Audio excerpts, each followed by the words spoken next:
biogas saya pakai kan, terus kalung biopendannya saya tungguin ya terus sampai Epi bilang Epi mau sembuh mam, Epi mau ke Medan ikut seminar MCI.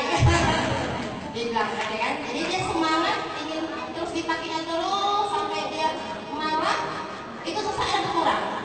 Saya terapi terus hingga dia berkurang sampai pagi subuh dia udah nggak sesak lagi ya mbak ya, dia nggak sesak lagi sampai ini saya tunjukkannya di perjalanan sampai sekarang saya matikan dia bioglas ya.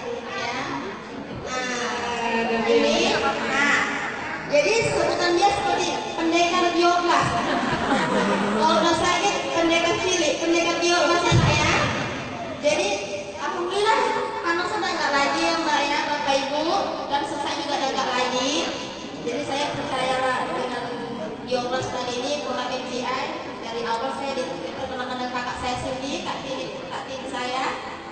Tadinya ini anak saya selalu konsumsi obat-obatan, selalu sebulan sekali itu pasti ada yang sakit.